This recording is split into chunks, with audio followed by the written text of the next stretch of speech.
and Sergeant Cyllian Gillead. The object of this exercise will be to educate and display to you the very long list of drugs which are now available to our children in Trinidad and Tobago. After the SRU seized over 400 million worth of varying types of drugs for this year alone, you've got to hear this. So join us from 10 a.m. on I-95.5 FM or watch the live stream on the Eye on Dependency Facebook page or YouTube channel. Eye on Dependency. We don't just share stories, we change lives.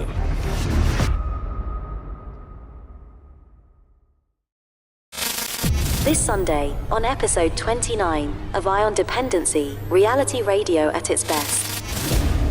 Calling all parents and guardians, your 2-hour vacation lesson starts here. This Sunday, Garth and Natasha welcome the Special Investigations Unit of the Trinidad and Tobago Police Service. In studio will be Superintendent Vernly and Sergeant Cyllian Gillead.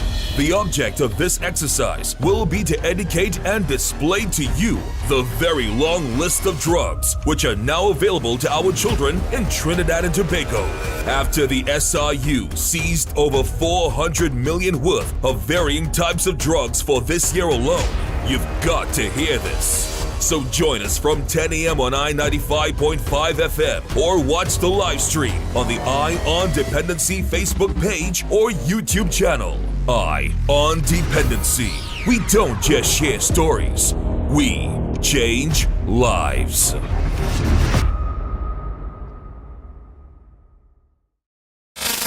This Sunday, on episode 29 of Eye on Dependency, reality radio at its best.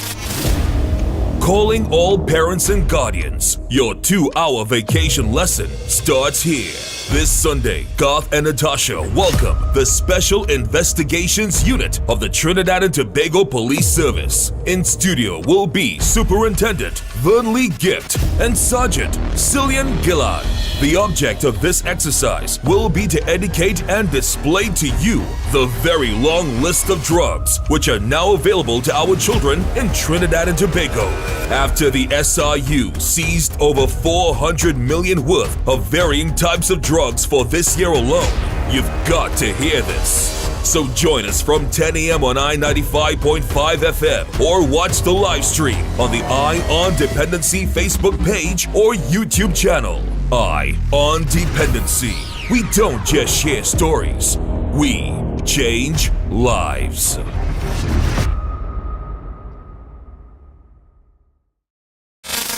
This Sunday, on episode 29 of Eye on Dependency, reality radio at its best. Calling all parents and guardians, your 2-hour vacation lesson starts here. This Sunday, Garth and Natasha welcome the Special Investigations Unit of the Trinidad and Tobago Police Service. In studio will be Superintendent Vernly and Sergeant Cyllian Gillead. The object of this exercise will be to educate and display to you the very long list of drugs which are now available to our children in Trinidad and Tobago.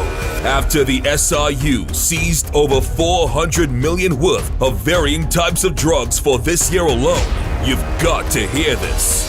So join us from 10 a.m. on I-95.5 FM or watch the live stream on the Eye on Dependency Facebook page or YouTube channel. Eye on Dependency. We don't just share stories, we change lives.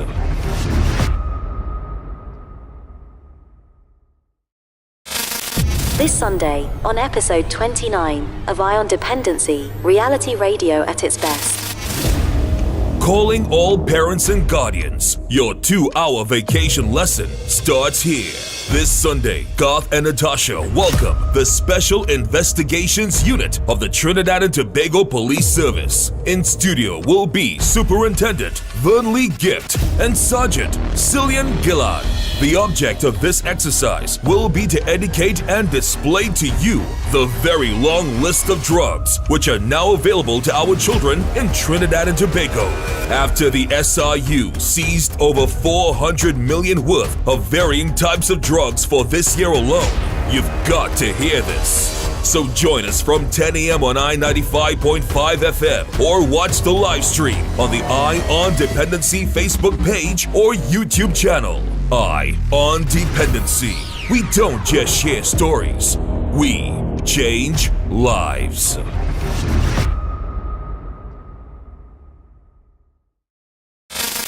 This Sunday, on episode 29 of Eye on Dependency, reality radio at its best.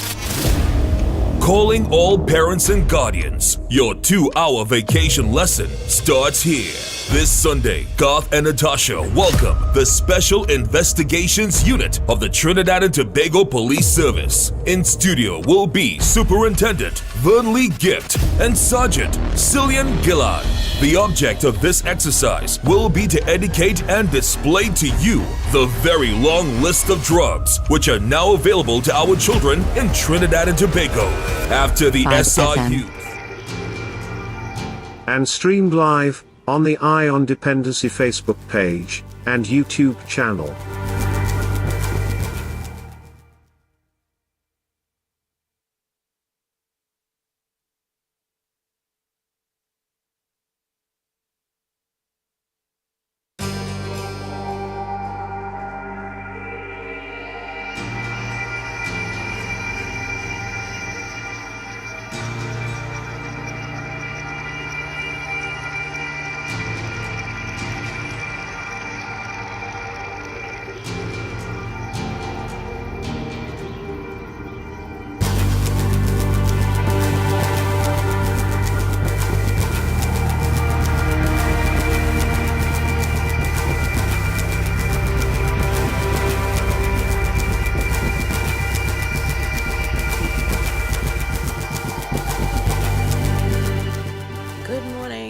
Sunday morning. Welcome to Independency, and thank you very much for joining us on I-95.5 FM and on our Facebook page and YouTube channel. Good morning, Mr. Ga. Good morning, Trinidad and Tobago. Good morning, Natasha. Good morning to you, and thank you very much. Good Sunday morning to you all. And we have a very packed and, of course, as usual, educational program for you this morning. And as we deemed it a camp for parents, a 2-hour session for parents, especially for you to see what we're facing out here today with regards to mood and mind altering substances that are available, which are available to our children out there. You would not believe. And it's mind blowing that back in the day when we just had alcohol, cocaine, a little bit of marijuana to worry about. Now the list is extremely long. So long that we mightn't be able to even show you all of them this morning, but we will try our best to, because it's in your best interest now that drugs are coming disguised in many shapes, form and fashion.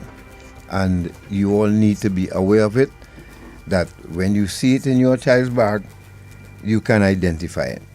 So this is the session we're having for you here this morning.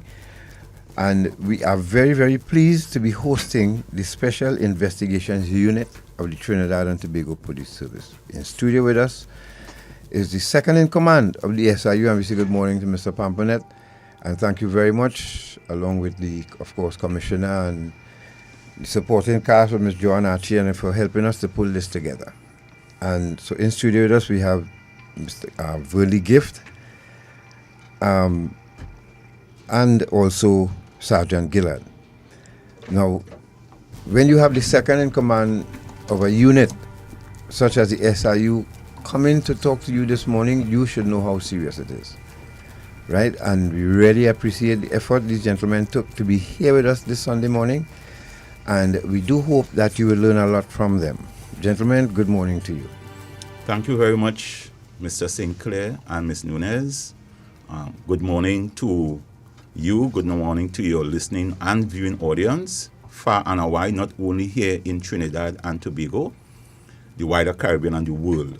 And it is a pleasure to be here representing not just the SIU, but the Trinidad and Tobago Police Service. Likewise, I must say good morning to you, Mr. Sinclair and Ms. Nunez. Good morning, Trinidad and Tobago. It's a pleasure being here, and I look forward to sharing some information with you today. Thank you very much, gentlemen, for joining us. We really appreciate it, and it's part of our trust to educate Trinidad and Tobago on this burgeoning and this growing situation we have in this country here, because it relates to our crime situation as well.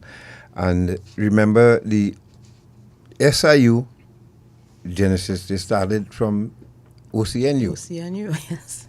So, Gift, can you educate the public a bit about this unit? All right, thanks again. Well, it goes beyond that. It goes beyond the OCNU, but just to lay the foundation of the history of the SIU. So the SIU was formed in 2019. I think it was June or July of 2019 by then Commissioner of Police, Mr. Gary Griffith. At the point in time, there was a need for the unit to pay particular attention to gangs and gang-related crimes. And because the unit had a rich history in terms of the type and the intricacies of investigations, the SIU was formed to do gang investigations.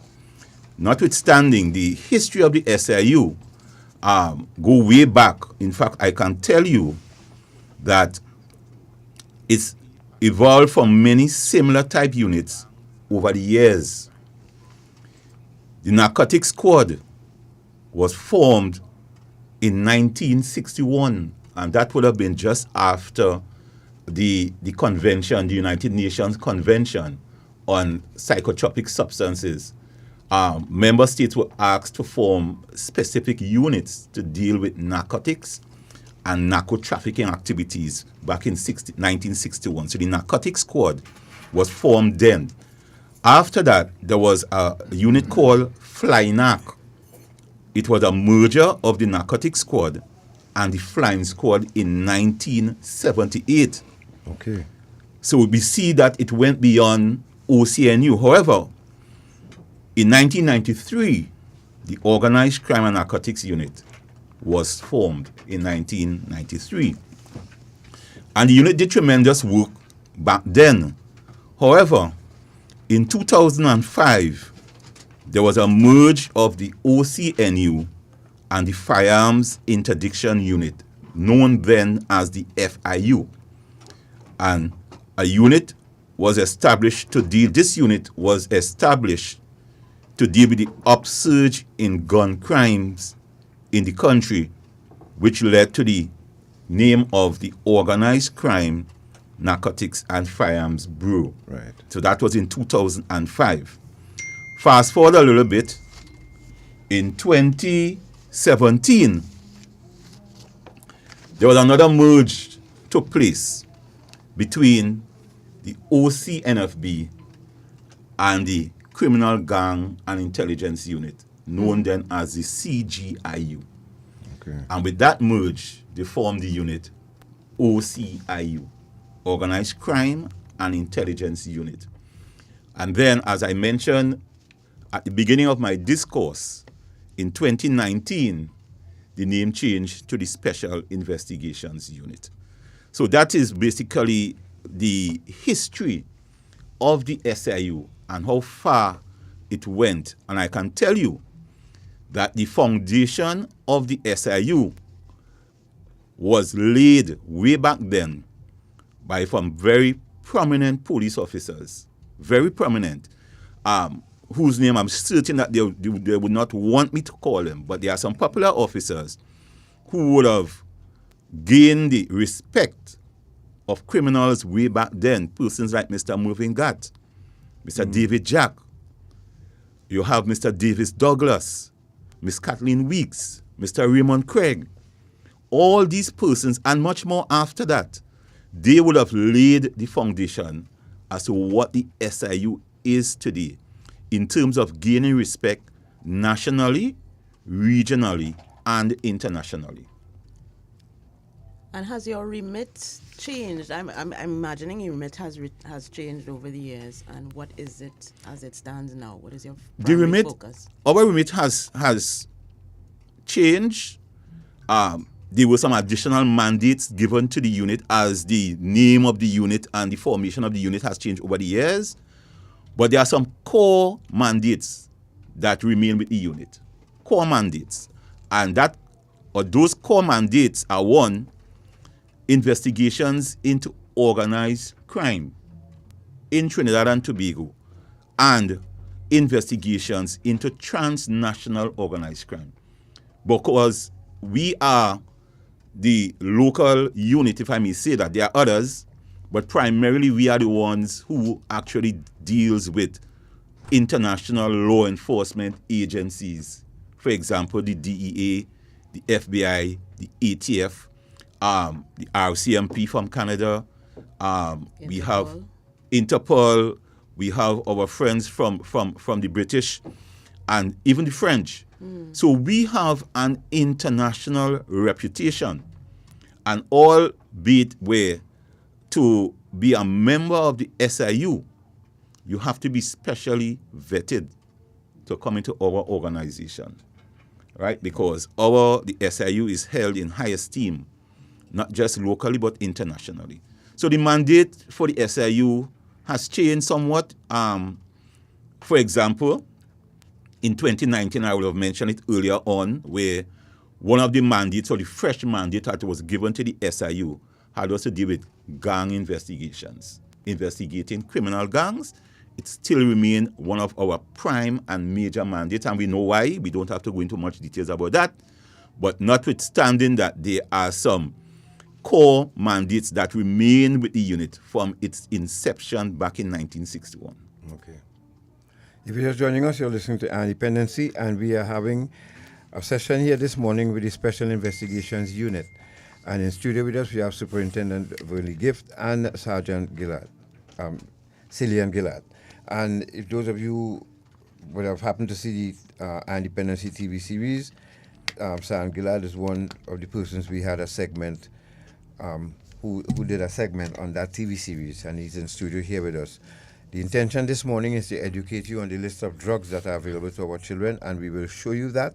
We've just given you time to get yourselves settled. Parents, especially if you have a youngster that can help you to set up your YouTube or join us on Facebook. After this break, we're going to get right into it. Get a pen, get a piece of paper, and you can write down the names of some of the drugs that you don't know about, and you can do your own research and see what you're in for, what our children are exposed to. And just before we wrap up, we're going to touch with, remember we spoke about the stink and dirty fet. That didn't even sound right coming out my mouth. We spoke about, what we saw with those young people lying on the ground, on the cold ground. After that Federal Fire Service in attendance with them. Just as a precursor, we're going to just speak with Professor Julian Rogers before we sign off, to make you aware too. We have lots of feds coming up. We have lots of things going to happen on this island and in Trinidad and Tobago. And when your children leave home to go out there, you know what they're in for, what they meet out there. All right? So let's go to that break quickly. And when we get back, we'll jump right into our demonstration here this morning. Please, please pay attention. That's all we ask, to pay attention. All right? We'll be right back. Stay right there.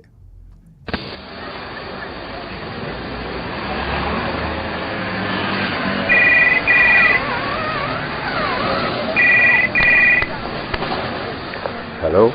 Hello, Mr. Dobson here from HMP London. Can I speak to Mr. James, please? This is Mr. James speaking. Thank you. Can you hold the line? I have a call coming through to you, sir. Sure. Hello, Daddy. Hello, yes, Brian? Daddy, I'm just calling to tell you that look up in the UK for drug trafficking. Oh, yeah? You lock up? And you tell me I was going to Tobago? And I tell you about them boy I was liming with? Well, all right. Don't drop the soap. Cheerio. Eye on Dependency. Reality radio at its best every Sunday on I-95.5 FM. Don't miss it. Yes, girl. Online here with this weirdo named Larry. I'm getting rid of him now.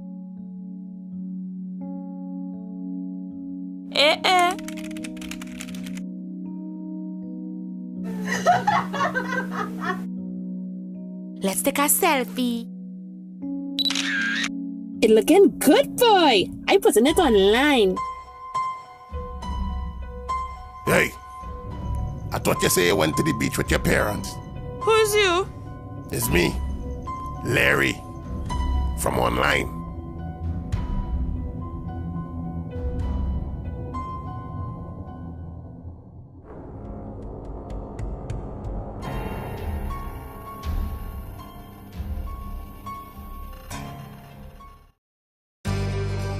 Eye on Dependency with Garth and Natasha.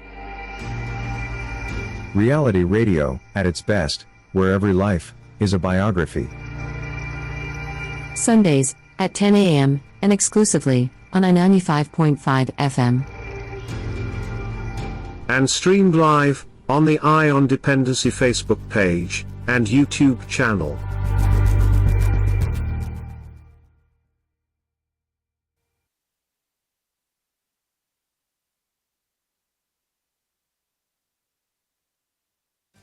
All right, let's go. Thank you for staying with us. We are live on Eye on Dependency, and thank you again to those of you tuned in online on YouTube and Facebook. And I see Miss Joanne Archie is on YouTube. She says good morning to you, ma'am. And those of you on Facebook, please like and subscribe to the video and the channel as we go through with the officers from the SIU. Right, short man. Let's go to the first slide one time, quickly, and let's get this lesson started this morning. So, folks, so this presentation from the SIU is called Drug Prevention for Teens, right? So, and Superintendent, if you wanted to, right. So, again, the SIU. Thank you very much. The SIU. Some of the functions of the SIU, if I may just touch on it briefly if I go into the presentation, so that the audience, the listening audience, will have an appreciation why there's a presentation up on the screen on your YouTube channel. Those of you on radio, we'll try and explain it to you so that you can actually, visualize what we're showing the public here this morning. Right. So, in addition to the SIU being the responsibility for supply reduction when coming to drugs, and this is just one of the mandate of the SIU. The SIU is responsible for a reduction of drugs. So we have two major pillars. One is supply reduction, which involve seizures, drug seizures, marijuana cultivations, and that kind of stuff and that kind of thing. But the SIU has a next critical role when coming to narcotics and drugs, and that is demand reduction. Right. And I must stress on it because the SIU is involved with other key stakeholders in the Ministry of National Security and outside of the Ministry of National Security when coming to do with demand reduction. Areas such as the National Drug Council, a very critical unit in the ministry, that very hardworking, and they are doing several programs as it relates to demand reduction. We have NADAP in Tobago, we have ADAP, and there are several NGOs, youth groups, schools that request the services of the SIU to come to them and to do a lot of lectures and displays on drugs, drug use and abuse, drug prevention, and of the sort. So one of the presentations that we usually do is drug prevention for teens. And so this is what this presentation is all about today. The first slides speak to what is a drug. And really, in definition, scientifically, a drug is any chemical or biological substance, synthetic or non-synthetic, that when taken into the body, it changes the way the body or the mind functions. And we all know that For example, you have a headache, you take a simple Panadol or something of the sort, it carries away the headache. And that is because the content of the Panadol are drugs that changes the mind and the body and how the body feels. So this definition basically tells you what is a drug. Right. We have legal drugs. Legal drugs are natural or synthetic substances which, when taken into the body, it affects the functioning or structure and is used in the diagnosis, mitigation, treatment, or prevention of a disease or relief of discomfort.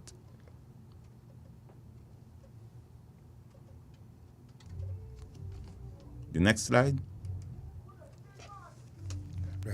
So what we have so up here? we have things like cigarette and alcohol, which are considered to be legal drugs. We have some prescribed over-the-counter drugs that will be considered to be legal drugs. Now, cigarettes and alcohol are habit-forming stimulants, which produce a state of arousal, contentment, or euphoria, and continued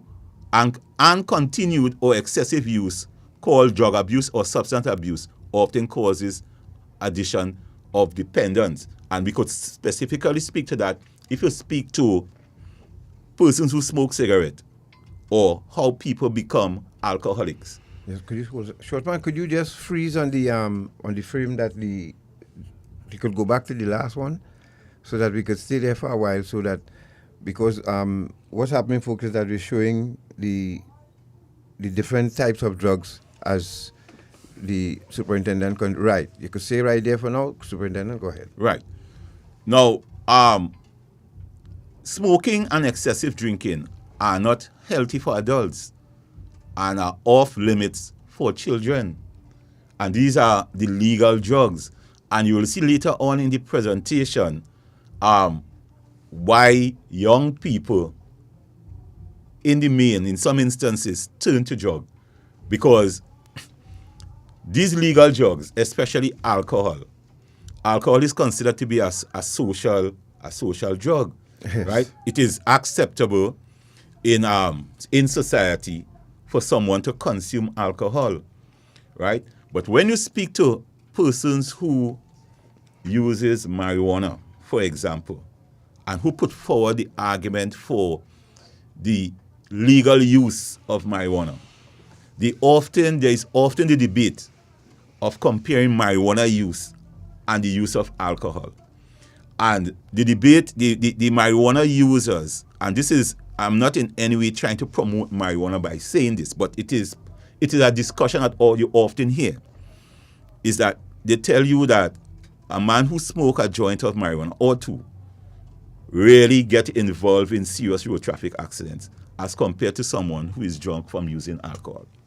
So, and up to now, we have not had that device yet to test for.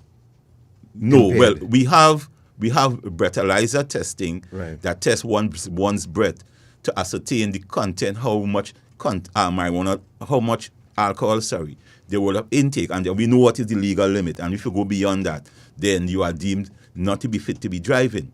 But up to this time, as far as I am aware, we do not have any instrument or measurement to determine if someone has or used too much marijuana, or if they smoke too much cocaine, or if they use any other hard drugs, especially if they are involved in a serious road traffic accident. I know that at one time, being part of a committee in the ministry, we were trying to put forward the argument for some piece of legislation to be passed to include or to introduce instruments similar to the breathalyzer, so that we'll be able to do that. But what that entails, it entails the drawing of blood, which we know could infringe seriously on persons' constitutional rights. So it will take some doing for the relevant legislation and for the structure to be put in place to treat with situations like these, because as I was mentioning to you off air, it will entail having qualified persons, for example, doctors and nurses, to be the one to draw the blood and try to have it tested and whatever, to ascertain whether or not these persons who are involved in serious road traffic accidents were under the influence of other drugs beside marijuana. Okay, so before time catches up with us, right. So we move quickly to the illegal drugs and drugs of abuse. And illegal drugs are chemicals, pills, liquids, or parts of plants that people take to become intoxicated, high, or stoned. These drugs are often addictive and are dangerous because they affect the way a person thinks, feels, or acts. Now, this is a little bit contradictory because a legal drug can do the same thing. Correct. Okay? What we have on the screen here now, could you describe for us what we see on the screen here? What we are seeing here, some of the photos that you are seeing here are cocaine, amphetamine, crystal meth, crack cocaine. Go back, short man, please. Don't move yet. Go back to that previous slide with the illegal drugs, yes. Because there's another drug there that I'm sure that we could speak to, which is the mushrooms. Yeah, right. And well, you have mentioned it. Now, why we would have put up the mushroom is we have discovered mushroom about almost 10 years ago, and that discovery took place in Tobago with officers of the then OCNFB. So it goes back to those years, and so it was around. Mushrooms here already? Yeah, it was around a period when we had a popular fete in Tobago, which has since gone, I think, in the first week in July, called Island Crushers. And with these fetes, we find that persons seize the opportunity to find themselves around those areas of the fete where we know predominantly teenagers and young adults attend. And they are sold to them, sometimes camouflage, so that these young people are unaware as to the type of drugs they are using. And we would have arrested and charged a gentleman in Tobago around, I think it was 2015, 2016, and he had mushrooms around the Pigeon Point area where the Island Crusher Fete was held. So you were selling it as you would sell other illegal drugs? Yeah. And you see, all these are areas that the SIU embarked on in terms of sensitizing parents and caregivers of young adults that it is necessary for them to educate their children in terms of the type of drugs that are out there, because they come in different forms and fashion. For example, I was informing you with regards to marijuana, gummies, and all those kind of cookies, and those things are wrong. Those things are wrong in our society. Right. So let's go to the next slide quickly, Shortman. So we have categories of illegal drugs: hallucinogens, stimulants, narcotics, depressants, and inhalants. And we will quickly, because the presentation is pretty long, we'll quickly go through them so that people get a sense as to what are hallucinogens, what are stimulants and narcotics, and so on. Right. So we have hallucinogens. So hallucinogens, and you are seeing the photo. They are drugs that cause persons to see images. Go back, Shortman. Hear songs. No, he's on the right line. And feel sensations that seem real but do not exist. Hallucinogens distort the way a user perceives time, motion, colors, sounds, and self. It can disrupt a person's ability to think and communicate rationally or even to recognize reality. The use of hallucinogens often results in dangerous, unpredictable, erratic, and violent behavior in users that sometimes leads to serious injuries and death. And the effect of hallucinogens can last for up to 12 hours. Wow. And these are just some examples of hallucinogen drugs. The popular marijuana, ecstasy, hashish, and hashish oil, which we know are byproducts of marijuana, LSD, and phencyclidine, right, or popularly referred to as PCP. Right. So what is marijuana? And I don't want to spend much time on it because I think most young people knows what is marijuana. It's very popular worldwide. Yes. Worldwide. So we wouldn't spend much time, but it is most frequently used. It is the most frequently used illicit drug in Trinidad and Tobago. And this presentation was done some time ago, and we all know of the decriminalization of marijuana now, where persons have up to 30 grams that they can have in their possession. All right?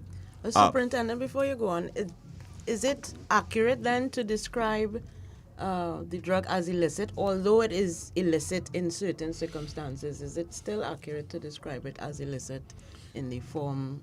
Well, until, in my mind, until the government fully decriminalize marijuana, it can be considered illicit, because you can only, if you have more than a certain amount, then it is illegal for you to have it. Gotcha. Once it is beyond that.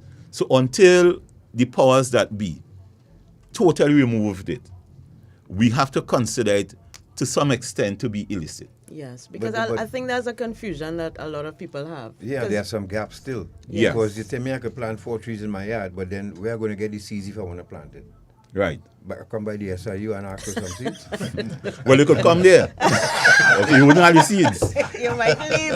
You might Right? leave, though. That's the thing, you know, imagine I showed up, look, Superintendent, I want to plant some marijuana. Where will get some marijuana seeds from? Yeah. You know. Because we, again, for display purposes, because when we go out on displays and so on, and let me tell you that the SIU, notwithstanding my partners in demand reduction, the SIU is the only organization or agency where you're going to see the real thing. Right. Everybody else, you will see photos. Mm-hmm. So when we have drug display, we usually attract a lot of people who, because there are persons who still don't know what a marijuana plant look like. There are persons like that. Yes. And there are others who don't know what the seeds look like and that kind of stuff. So this is why we're having this session for you here this morning, folks. If you're just joining us, you're listening to Superintendent Vernly Gift, and we also have in studio Sergeant Cyllian Gillead from the Special Investigations Unit, and we are doing this display for you here this morning so that you can educate yourself. We're going to get deeper into the other synthetic and designer drugs. So if you can, please join us on Independency's Facebook page or YouTube channel. That's EYEON Dependency. And let's move on. All right. So again, how marijuana is used, and again, is not something that I will labor on or, according to one of my very good friends, burn much gas on, right. Because most persons, if not all, knows that it is usually smoked, right? And we know that it can be smoked in the form of cigarettes. Some people use different apparatus to smoke the marijuana. But what it also, how it is also used as well, is that some persons, as I mentioned to you earlier on, bake it into cookies. There are some persons who make marijuana wine and those kind of stuff. Of course, the potency depends on the source and selection of the plant material. The strength of it depends on, for example, in some cases, where it is grown, right? We know that there are Caribbean islands that take pleasure in exporting their marijuana because they believe that they have the best soil and the best treatment for it and so on. So it all depends on who's cultivating. You'll get the potency of the marijuana. And I think Jamaica is doing a thriving trade right now with exporting their product overseas. Yes. I think St. Vincent and the Grenadines have joined that bunch too. Yes. So what we have up on the screen here now are drug paraphernalia. Yeah, these are paraphernalias or apparatus that are usually used. As you see a small pot there where people burn it as a tea. So there are different arguments being put forward now for the use of marijuana. Right. And let me tell you that these arguments have been out there for quite a while. You hear it in the courts as well sometimes when some persons back then when it was illegal to have any amount, persons will put forward the argument to magistrates that they have asthma and these kind of things and they use it, they drink it to cure their asthma and so on. But back then, it did not save them really when they were found to be in breach of the law. Right. So these are just some of the apparatus. Instruments that you're looking at here, folks, where you're seeing small pipes and bongs, what they call bongs and pipes that are used to smoke marijuana. So in case you see that in anywhere and around your home, well, you know what it is used for. All right, so let's move on to the next slide. Right. The next slide basically tells you the effects of marijuana. And marijuana causes users to feel relaxed and experience altered senses of smell, sight, taste, and hearing, distorted senses of time, shifting sensory imagery, rapidly fluctuating emotions, trajectory thoughts, impaired memory, and the dulling of attention. Now, high doses of marijuana can result in hallucinations. Marijuana smokers experience the same health problems as tobacco smokers, such as bronchitis, emphysema, and bronchial asthma. Extended use is associated with anti-motivational syndrome, lung damage, and risk to reproductive systems. And marijuana can also cause a psychological dependence by the user. And we know these things as a fact because there are persons who are not cigarette smokers but are marijuana users. And notwithstanding that there's the argument being put out there of the benefit of marijuana. Again, as I mentioned, it depends on the potency of it. So when we interview persons who use marijuana, some of them will tell you that they have particular pushers that they will go to for their marijuana. They will not go to any and every pusher. Again, because from how they sell it, is that if you know how your body is made up and so on, it's not something that you just run all over the place to do. Right. And then now we have some marijuana that... These are the body effects of cannabis. Yes. The photo, for those who are on YouTube, they will see it. Right, so you have eyes reddening, decreased intraocular pressure, mouth dryness, skin sensation of heat and cold, increased heart rate, muscle relaxation. And some people tell you that works for them, and but they also hearing of some marijuana too that has the same effects of cocaine. That some users have to use it very often. Some people smoke whole day. Yeah. You know?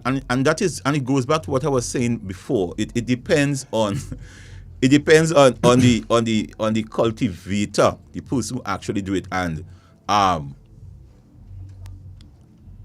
the impact that some people, and again I am saying this based on interviewing persons, right? They will tell you that, and that's what I'm saying is that if you are accustomed going by John every morning for your smoke, and for some reason John, when you go by John didn't have anything, maybe didn't get his shipment or whatever, and you choose to go by Jerry, the taste of Jerry marijuana will not be the same as John's. Correct. And Jerry marijuana might be so strong that it will cause serious damage to you, right? So that's how it is being displayed and sold out there. And so you are correct in terms of there are marijuana that the potency of the various drugs in the marijuana is more dangerous than someone who actually uses cocaine.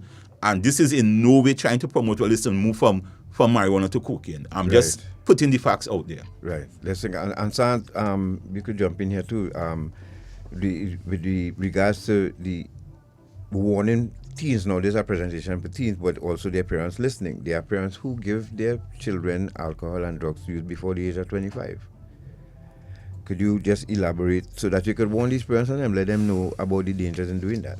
Yeah, and this is a very significant problem because, Mr. Giff would speak to it later on, these gateway products, when we start to introduce them to a child very early, you find that far too often they simply progress to another stage, and that advanced stage is what we're trying to warn them about. Right. So marijuana, and just to add to what Mr. Giff has said, it has been so scientifically manufactured now that they could separate the THC from the CBD in the product, and the THC is what gives you the high, and the other aspects of it is what really regulates you and keeps you calm.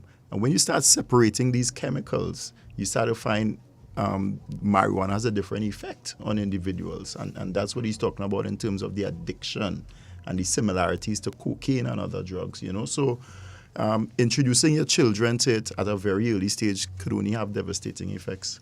And then we're looking at families that are predisposed to, individuals who are predisposed, especially have mental ill health running in the family. Exactly.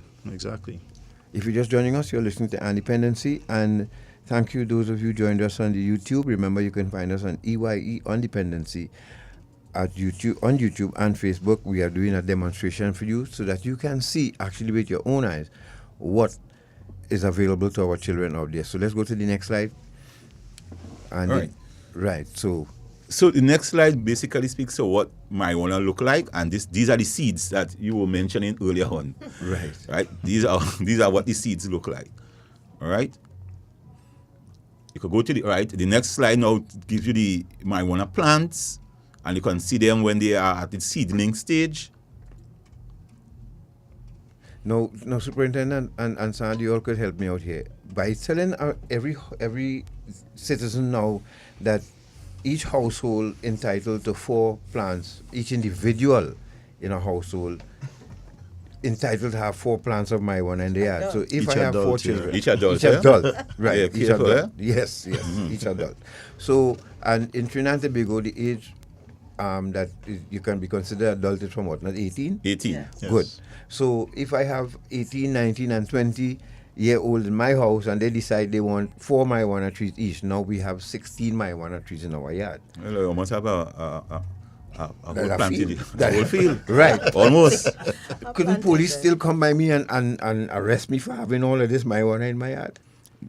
If you have that and you are the only occupant of the home, like you alone living there. Right. But no, I have 4 children and they want 4 trees. No, the law says 4 trees per adult. Each, right. Each, yeah. No. You see, again, we have a kind of catch-22 situation here because we could smoke all that marijuana. Well, I can't speak to that. Can't regulate people's use of the. But you see, these are some of the avenues people are using. So you could just imagine someone who has a large family, right? Has a large family, and maybe let's say, for example, within the family, you are the only user of marijuana, right? But you have a family, let's say, of 6 adults, including yourself. Right? Now, 6 4s are 24. So you could probably have 24 plants or trees in your home. And when the police come to your home, you say, well, listen, 6 of us live in here. But actually, you are the only person who smoke. Right. So, again, family usually see about each other and so on. So the others may say, well, listen, these 4 are mine and those 4 are hers and that kind of stuff. But actually, it's you're alone. So these are some of the intricacies. Again, the police, through their investigation or maybe their intelligence before arriving at your home, may have information or sufficient evidence to support the fact that you are the only user.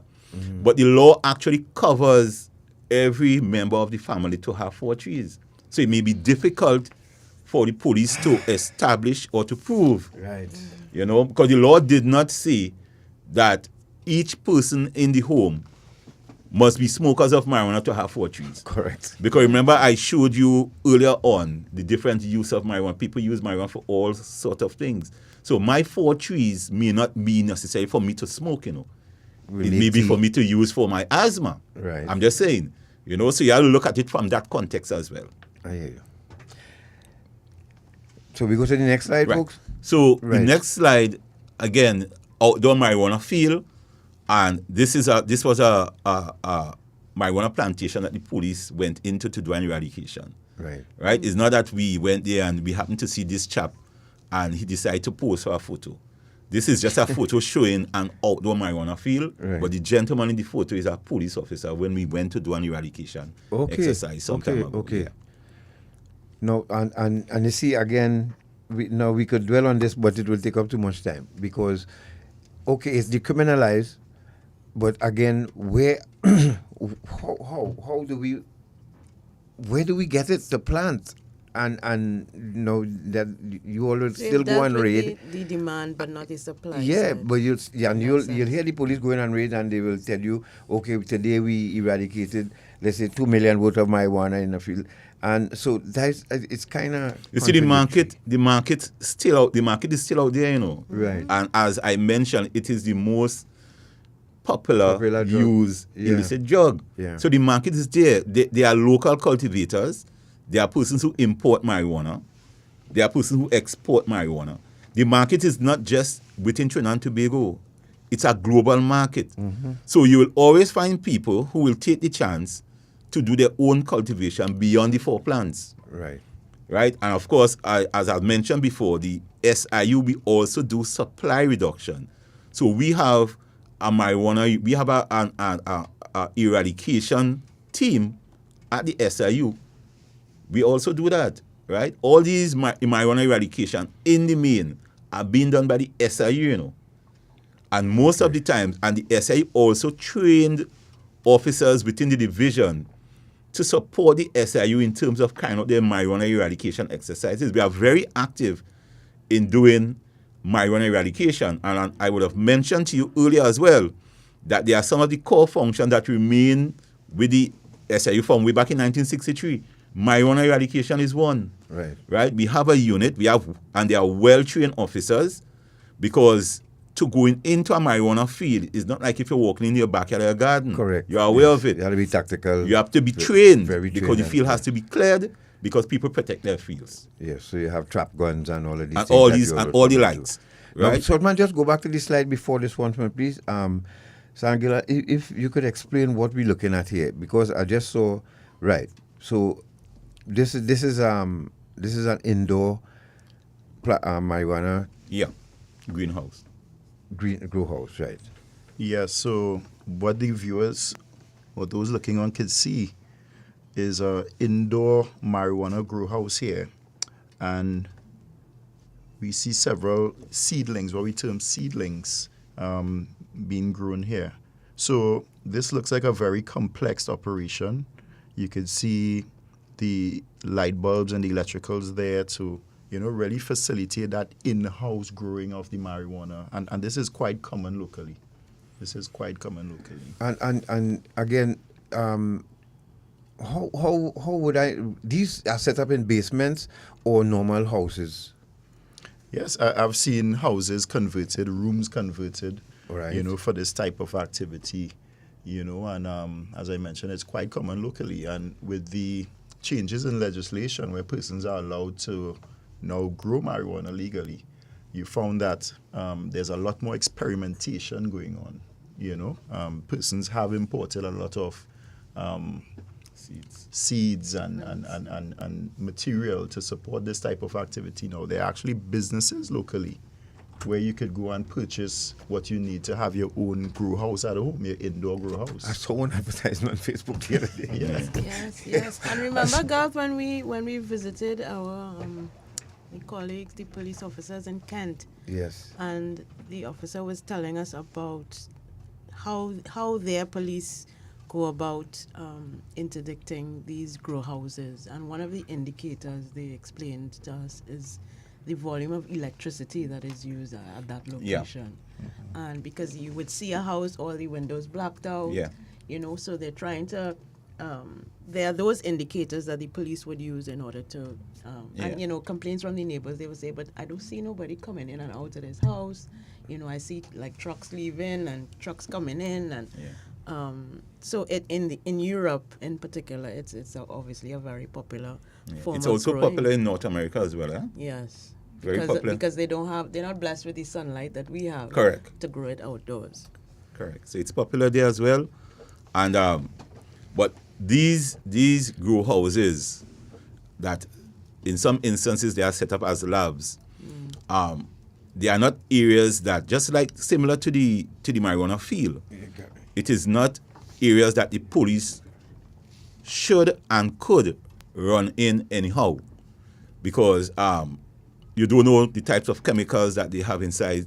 So what we tend to do once we have information and sufficient intelligence to suggest that these houses exist in any part of Trinidad and Tobago, is that we try to include the fire services to do the clearing for us before you actually enter. Because again, you're looking at safety, right, in terms of doing the exercise and being successful in the exercise, because, you know, as I mentioned, they are, if you look at, for example, this particular photo that is up, you are seeing a lot of wires.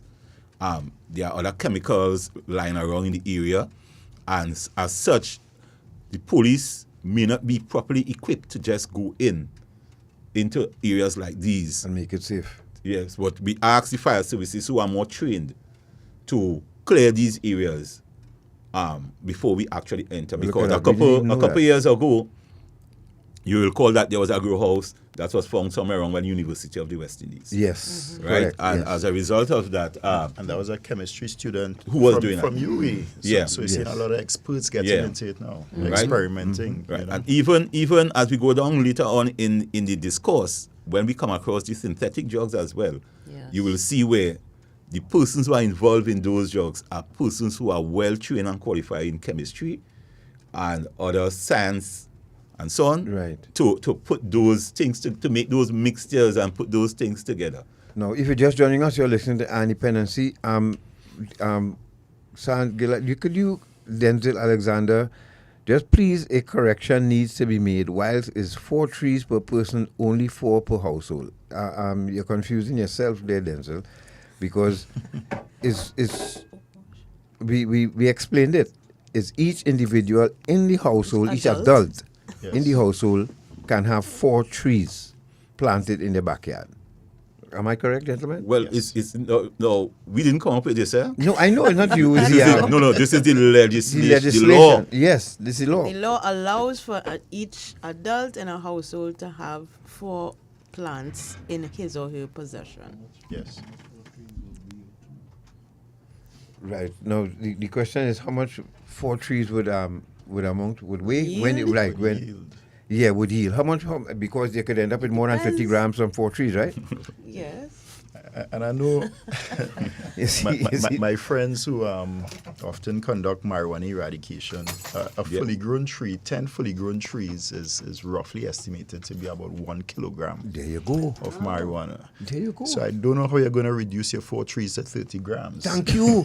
You see, this is the trick right here. Yeah. You see, so you're telling me, yes, I could grow 4 trees, but the police come by me now. After I cultivate 4 trees, I end up with a kilo of marijuana. I go and get locked up. This is not right. Folks, if you're just joining us, you're listening to Dependency. And we are hosting the SIU here this morning, and you can see the twists and turns when coming to this marijuana plants. Yep. And what the trouble you could end up in. So I could grow my 4 trees, but after I cultivate that, I can end up with more than 30 grams. How I explain that when the police show up by me. You know, and then what Natasha referred to with the Kent police, they also develop what they call marijuana scratch cards, so that, and they share it out to neighbors, the neighborhood, so that when you scratch that now and you get the sniff, because indoor grown marijuana has a different smell. Yes. Certainly. You know, right? So that kind of skunkish kind of smell. Yeah. And the once you live downwind, especially from a grow house, you can actually pick up the smell. Well, you could stay in your apartment and get high. Yeah. In some instances. Right. Right. So we are doing a demonstration here for you this morning, folks, with the SIU. And if you can join us on Facebook and YouTube and be part of this journey here this morning. Gentlemen, let's go on to the next slide before you run out of time. The next slide is the sensimilla. Right. This is just a common name known to a particular type of the marijuana. And it is derived from the unpollinated female cannabis plant. Now, the female cannabis plant is the plant that actually gives you the strong THC. And you'll see it here, it is preferred for its high THC. So in this case, well, we know that, and I don't want to go down the road in terms of gender, but it shows you that how strong the females.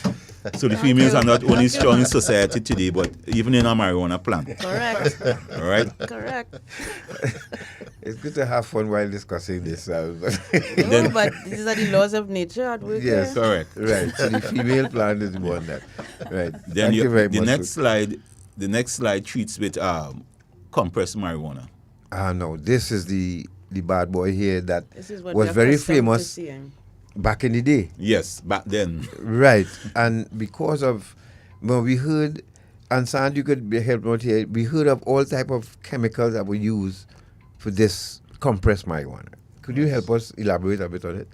Yes, and compressed marijuana, as I said before, they're really experimenting in terms of getting the chemicals right and creating a product that has very high THC content. So we have a lot of illegal marijuana being imported, and you'd hear of the Kush, you'd hear of the Arizona, the Purple Haze. There are so many different brands. I can't even keep up. Yes. But it seems to be the drug of choice. A lot of our young people, young adults, especially since it was decriminalized, have gone this way. And they're experimenting with all these different brands, So what we're seeing on our screen now, Sergeant, is this, it says the cannabis plant, but it's actually is this comprised of the leaves or the flowers? Or everything. Yes. Because I think that is another aspect of, you kind of have to know about botany to really understand this, but different parts of the plant are used for different purposes. Yes. And one of the ingredients we know to keep marijuana compressed and strong as it was formaldehyde. That's that chemical they used to bathe dead with embalming fluid. Yeah. Yes, the embalming fluid. And that... to preserve it, you mean? Yeah, and I remember when we had just got introduced to compressed marijuana, never touch it again, because the kind of feeling that you got smoking that thing, it was almost, you feel like your head was going to explode, and there were people who continue using it up to this day, and it's really unfortunate. But gentlemen, let's go to the next slide. And the sort of chemicals, these people know that the sort of chemicals that are used to put these drugs together, and Sandy, you all came across, you said grow houses are popular now in Trinidad and Tobago. It's quite popular. And as I said, there are businesses actually offering material and support to set up your own grow house. It's legalized, well, not legalized, but legislation allows for it now. Right. So a lot of entrepreneurs are of course, I've jumped into it. Getting in the business. Right. And the next slide is the last one as far as cannabis is concerned, and it shows short man, the next one. Again, an indoor system. This one is using the hydroponic system, which is all water based. Yeah, and again, as the sergeant had mentioned, even to grow your 4 trees, people are embarking on this method as well. Let's go to the next slide, please, short man. Because these hydroponic marijuana are much stronger than those grown outdoors. Correct. Because of the artificial way of growing it, in terms of putting the chemicals, using the lights, and that kind of stuff. So it comes out much stronger. It comes out much stronger than those that are exposed to the elements and are grown naturally. And do we have some danger here, folks, Sant and Superintendent, that from one grow house to the next, you could have different grades and potency of marijuana? Yes, you with the variations, you have different chemical effects on the body, and what might work for me just mightn't work for you. Right. And we tend to experiment a lot locally, and we there's still a large segment of society that feels that these natural products don't have any, real or adverse effect on the body. Right. It's good to take marijuana, but it's the furthest thing from the truth. If you're just joining us, you're listening to Dependency. Let's go to a break quickly, and when we return, we get into the harder stuff now. So if you can join us on Facebook and YouTube so that you can see this demonstration here this morning put on by the SIU, which is entitled Drug Prevention for Teens. Before we go, though, Garth, we had a question on Facebook about hemp. Could either of the officers describe the difference between cannabis and hemp? Well, the difference really between cannabis and hemp has to do with the chemicals that make up the two products, right? Hemp is legal the last time I checked, and there were no, because those persons who are in labs and so on would have determined what content is contained in hemp, right, as compared to marijuana. So as far as I am aware, there's a difference in terms of, I'm not certain whether hemp, I don't think hemp contains THC. No, it doesn't. No. It does not, and I think that is what makes the difference. Yes. Because what makes marijuana illegal up to the 30 grams is the fact that it's the THC content of marijuana. And actually, just a slight correction, they're saying that hemp has THC 0.3%. Right, very small. So it's very low. Minute, It's very, yes. very low. Yes. Because I've heard about people who use hemp seeds have tested positive for marijuana. And they were blown away because they know they didn't smoke. I know one youngster who was going to enroll in the defense force, and the mother just decided to just do a drug test just to make sure, that. But he used hemp, and it came back positive for marijuana. And he swore to all God he never touched marijuana. Then they realized. The THC. hemp, yeah, and even the hemp seeds. Mm-hmm. Yes. That because he into smoothies and all these things, and then you can use hemp seeds in your smoothie. Yes. Not knowing that he was actually being tested without getting because THC. and the hemp seeds that they sell in these seed stores, it's because so it does have health benefits. Hemp, that is why it's introduced, and it's not just for humans, but it can be consumed by animals as well. Correct. People use it to feed their birds and stuff sometimes. Yes, so you have to be very careful if you are ingesting it. That if you are in a profession or intend to go into a profession that requires you to be 100% drug free, then hemp seeds, you need to take that out of your diet. Yes, that's why some birds listen so sweetly. Perhaps. We don't know. Let's go to that break quickly, folks. We'll be back. Stay right there.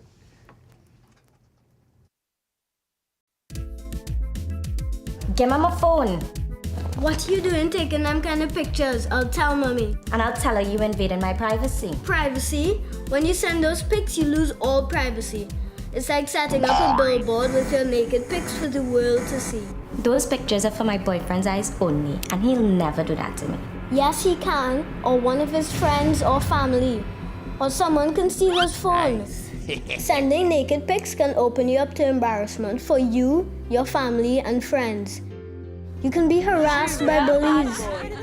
Your pics can be uploaded to websites and seen by everybody, even the wrong people, sex offenders. It can also affect you getting a good job in the future. Once those pictures go out, you can never get them back. Okay, I'll tell my boyfriend delete them, and I'll delete these. I'm glad I have a smart little sister. I'm still telling mommy.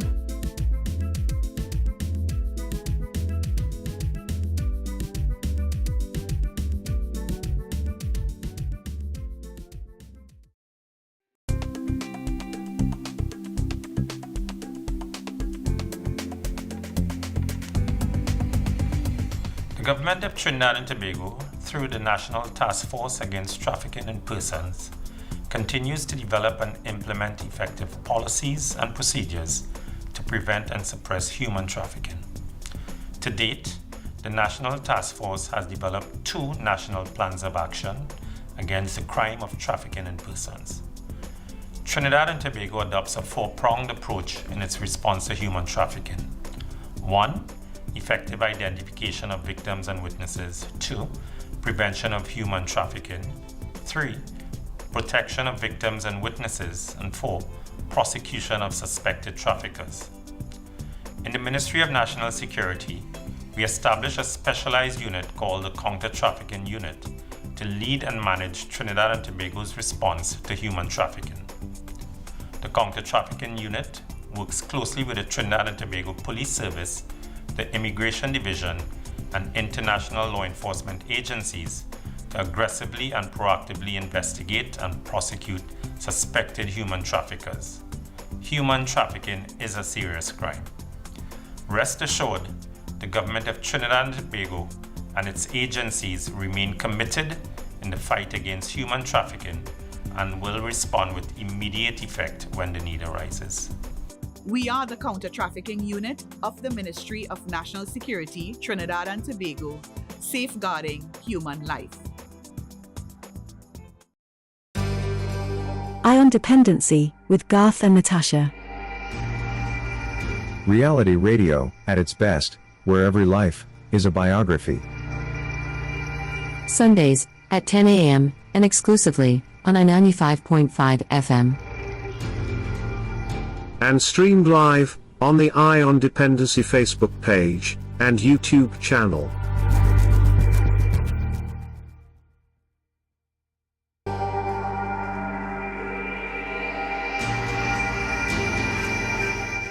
Thank you for staying with us. This is Ion Dependency, and we are live in studio with Superintendent Gift and Sergeant Gillead of the Special Investigations Unit of the Trinidad and Tobago Police Service, and they are sharing some information with us about some of the drugs, legal and illegal, that are available in Trinidad and Tobago. And we are going to start back with hashish, and we were just having a conversation off air about, I was asking, well, is this present in Trinidad and Tobago? Because to me it seems like it's more popular in other jurisdictions, but Superintendent Gift said no, it's here. Isn't it here? Yes, too? and again, because the world is now a global village, we must not go away with the thought that these drugs do not exist here. They do. They may not be the popular drugs in terms of being out there in the open, but these drugs are being used in certain places like parties, at clubs, bars. These drugs are being used, sold and used in those areas. Of course, some people they camouflage it. So if you are not aware or you are not told what they are, you could be consuming these drugs and you are unaware of what you are consuming. And that is what makes the whole aspect of drug use and abuse so dangerous, is that some persons are ignorant to the fact as to exactly what some of these drugs are. So if we could continue the slides, we have up hashish. What is hashish? Yes. And hashish is a potent form of cannabis produced by collecting and processing the resin secreted by the flowering tops of the cannabis plant? Female cannabis plant. Female. The resin is collected, dried, and then compressed into a variety of forms, such as balls, cakes, or cookie-like sheets. Now, hashish is used for intoxication in several different ways: by smoking together with tobacco or cigarettes, by eating, or by being added to beverages. And this is why I mentioned earlier on of the danger of these drugs, that sometimes they can also be mixed into beverages as well, at the bars, at the clubs.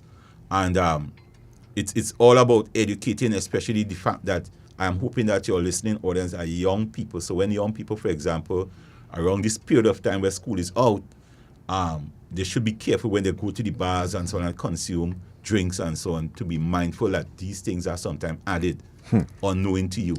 And for the benefit of our radio audience, what hashish looks like? It looks like a bar of chocolate or fudge. Yes, dark just brown about to say that. Yes, and dryish looking. So I mean, in that form, it comes in other forms as well. But that kind of, I want to say rock, but I guess. Now, hashish also comes in the form of an oil, eh? Yes. Right. There's hashish oil. So again, one pin drop of hashish oil on a cigarette, on a normal cigarette, can give you a high up to 5-6 times than if you smoke an actual marijuana cigarette. Okay. So you have some youngsters joining us from the Central Region. Thank you very much for joining us. Go to the next slide. Let's go to the next please. slide quickly. So we giving you a demonstration here this morning, folks, so that if you see it, there was one parent who told us that she went to the fridge to get something to eat and saw cookies that she thought was normal cookies. And when she had her fill of it, she couldn't recognize where she was, and she called for help. Yes. Her son actually put 2 marijuana brownie cookies in the fridge, and she didn't know, and she consumed it. And you see, again, and these are things that will happen in the family circle, where it is common sometimes. So when you want to go into a refrigerator, you see cookies, you normally don't ask, well, who this belong to. Right. You feel for a piece of chocolate or something like that, you or cookie as the case may be, and you'll entertain yourself. But it shows the danger sometimes of the formation these drugs are in now, because again, children may put these things or have these things around the household, and the parent none the wiser as to what they are. Ask before you consume. Well, in some families, they will ask, right? and but in others you would not. And it's just that's how the family is really. And look at that. That looks like a fudge, eh? Serious, especially the hashish cookie sheets. Yeah. It actually looks like a fudge. It looks like something to eat. Yeah. And wow. We'll go to the next one. Let's go to the next slide. Which is hashish oil. So this is the oil I was speaking about. Right, and is a thick liquid made from dissolving hashish or marijuana in solvents like acetone, alcohol, butane, or petroleum ether. The resulting liquid is then separated from any plant matter, and the solvent is allowed to evaporate. The substance that remains is a concentrated form of cannabis known as hash oil. Hashish oil is most commonly smoked, smearing on the end of the cigarette, as I've mentioned before, inhaled through vapors, or eaten as baked-in brownies. Wow. Now, there are people out there who selling brownies. Yes. We don't know what they have in them. And they're given away at parties. Here, Superintendent, we really need to sit and have a serious conversation in Trinidad and Tobago, because there are too many drugs out there unregulated, meaning that there are people who could post online they're selling brownies and cookies, but there's nobody to test these products. Natasha and I visited a cannabis dispensary in Toronto, and when they tell you the strict guidelines they have to operate with, at any time somebody could just drop in and test your product, and if you above a certain content, THC level, they shut you down. And everything is labeled and identified in terms of the amount of THC, the amount of CBD, all very strictly regulated. You see, I don't think that as a country we are at that stage as yet. Good. I think that Jamaica, for sure in the Caribbean, is a little more advanced than us in terms of regulating cannabis, because remember, they are advancing towards selling it and exporting it and that kind of stuff to make it part of the economy. And so they must follow strict guidelines. Now, Trinidad and Tobago, we are taking it step by step. We are first decriminalize it, right? And maybe, just maybe, further down the road, the thought processes may come in terms of having it properly regulated. But again, like anywhere else and so on, there are persons who will not adhere to the strict rules and regulations. But Canada, they are advanced countries, and they regulate almost everything. And once there are breaches, the relevant actions are taken against them. So in terms of Trinidad and Tobago, it takes law enforcement intervention to really ascertain whether or not this cookie contains marijuana or does not contain marijuana.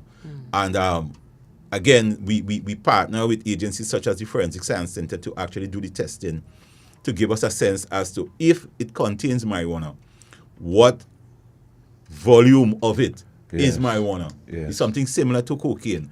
Very rare, the cocaine that is on the street is 100% cocaine. It is normally mixed with other products and so on.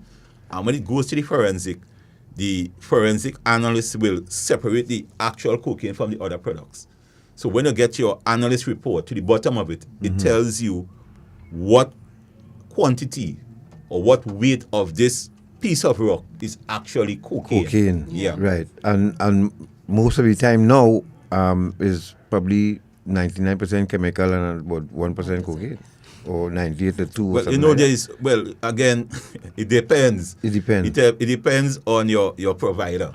Correct. Right? It depends Correct. on that because, like anything else, there's smart man thing in these things as Yeah, well. yeah. Right? Let's go next slide. Ecstasy The next and one, yes, this is the party drug that has become quite popular, and it was recently criminalized in our law. San, could you elaborate on this, please? Yes, and ecstasy and other drugs fall under a category I term new psychoactive substances, NPSs. And these are really a range of drugs that have been designed to mimic established drugs, established illicit drugs such as cannabis, cocaine, MDMAs, and LSD. So ecstasy and what some call the Zessa pill locally. Right. Yes. It really falls under this category.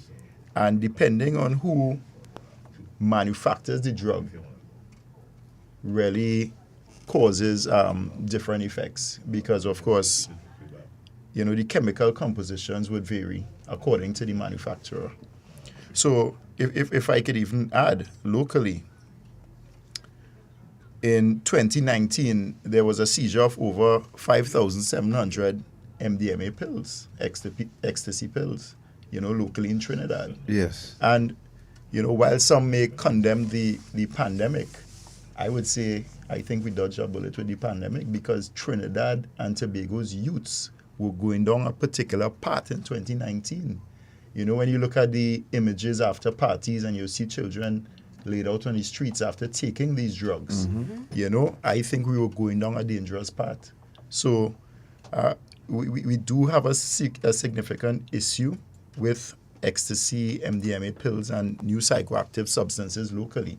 And it's something that parents need to pay attention to. Now, if you're just joining us, you're listening to Independency, and you can join us on Facebook and YouTube to see this demonstration here this morning. Because if you see these pills in your child bag, now these pills look like, remember those sweets that they sold, kind of sorry, kind of sweets when you taste it. What do you call them again? But they look just like that. And they used to come in like a twist. Yes. All lined up and twisted in paper. But they're making them colorful now to attract children. And this is what they look like. And when you pop one of these, I understand they're in the market, they know like $100, $125 for one pill. Oh, go to the next one short, man. For one has pill, a good, and so this is what we're showing you here this morning. In case you see it around the house, you need to ask a question. All right? And look, we have a better shot of it here. One of the key elements, I think, is the embossing of a logo or some kind of symbol or design on the pill. So that, I guess, is the manufacturer's brand. Yes. That will be used to identify it. But it looks like something good to eat. So that a young person or a child would just pop without thinking or without understanding what it contains. And when this is added to alcohol, you can just imagine the effect on the body. Correct. You could just imagine the effect. And then there are some people who are using energy drinks with the alcohol and these. Correct. Could you explain the dangers of that one, please, Superintendent? Well, that is extremely dangerous because energy drinks are stimulants and marijuana is a depressant. Right. So what you're actually doing is that you are confusing the brain to process the stimulant and the depressant together. Because, we're not going to call the brand of energy drinks, but there are several energy drinks out there where people are mixing with alcohol. So for some people, they believe that it tastes nice when you mix it with that way. But it is dangerous because some energy drinks by themselves are dangerous drinks because what it does, because it is a stimulant, it increases the heart rate. Yep. So you imagine that you are drinking this energy drink that increasing your heart rate, and at the same time you are smoking a joint to calm you down, to calm down the heart rate.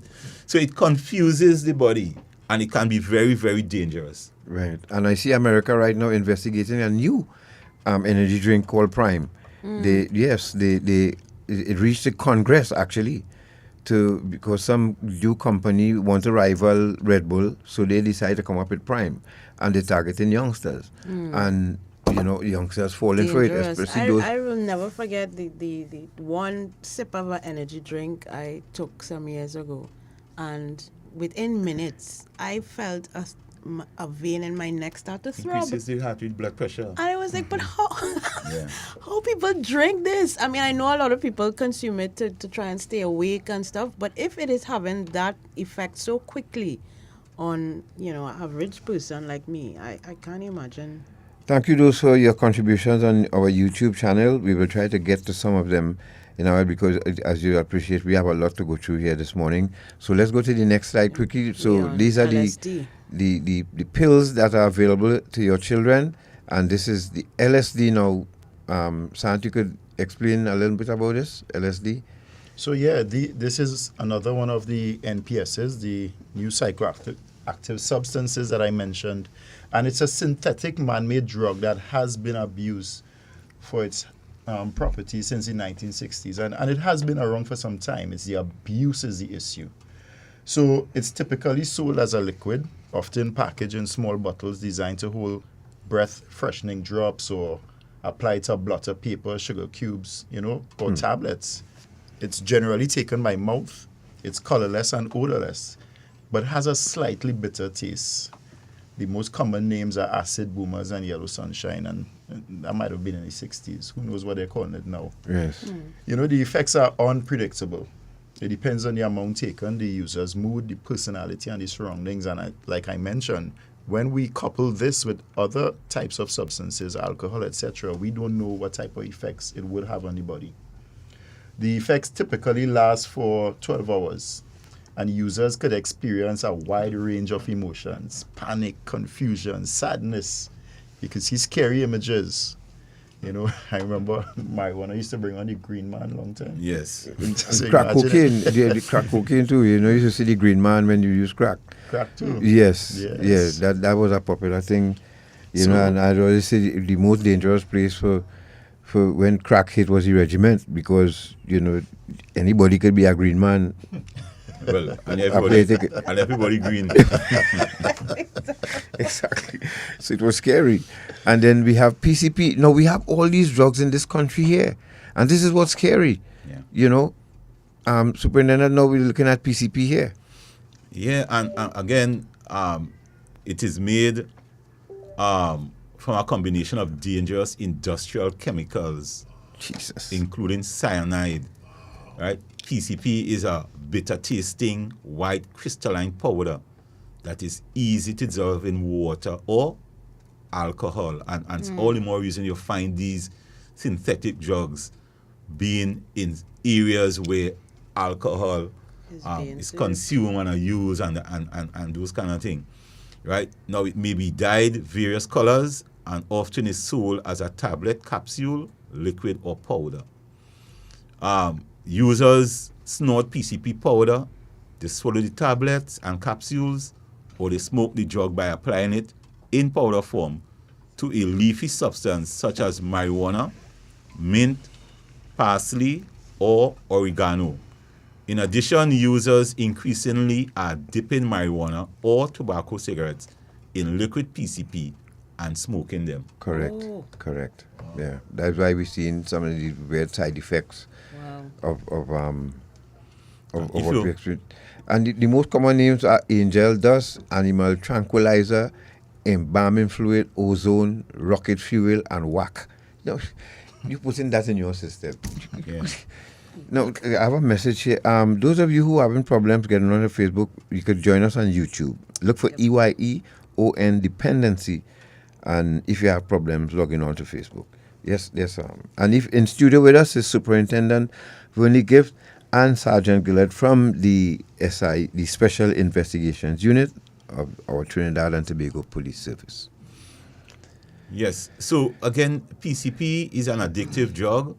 Its use often results in psychological dependence, craving, and compulsive behavior.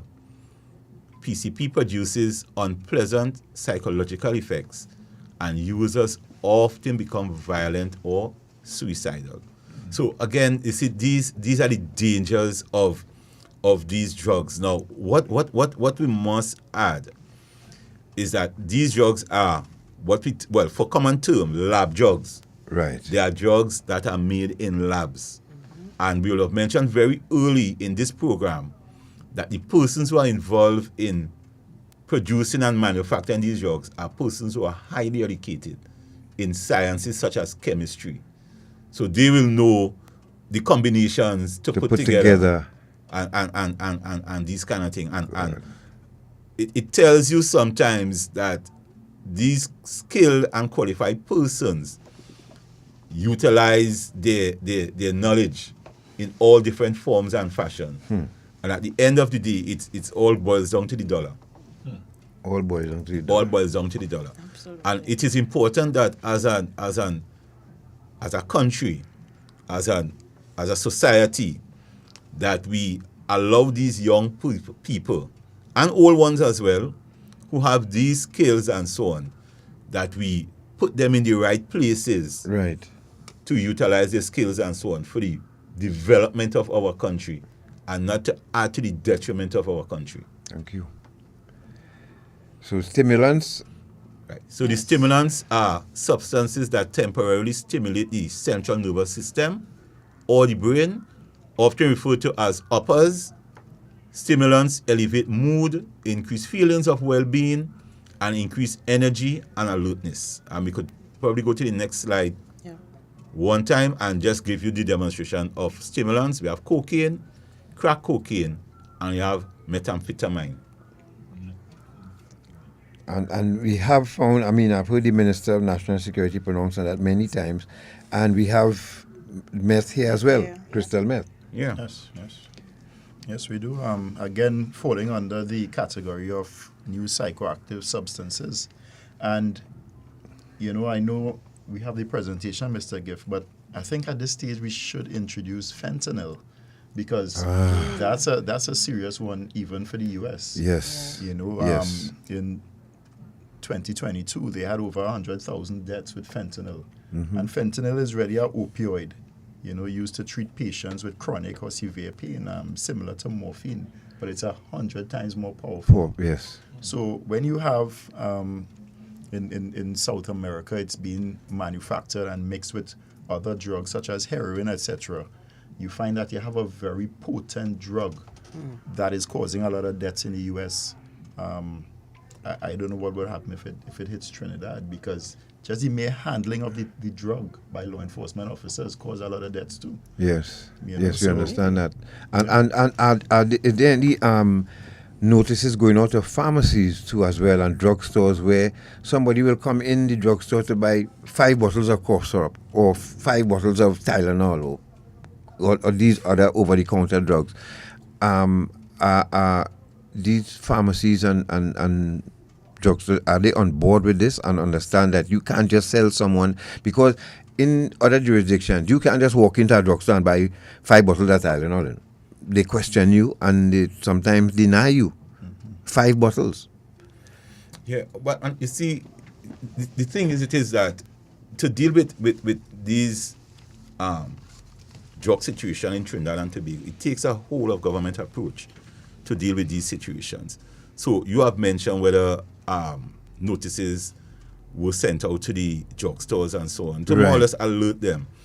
I don't know of any drugstore really, or any pharmacist that you go to that will give you 5 bottles of any drug. Normally they ask you for some kind of prescription. Right? No, but talking about over-the-counter drugs, like you could go on the shelf and just pick up 5 bottles and fill your basket with 5 bottles of cough syrup. These things should raise red flags. Right. It should raise red flags.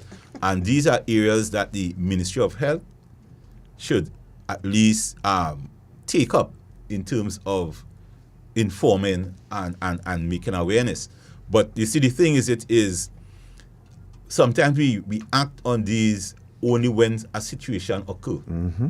Then we act, and then we send out, we try to educate the public by informing them of these things. So again, is a whole of government approach, but the government and the other institution can only become aware if the information is shared. Okay. And that is a challenge in itself, where sometimes persons are seeing these things taking place around the family, but they believe that they could treat with it instead of bringing it to the attention of somebody in authority, so that they could have a timely intervention to prevent this thing from exploding.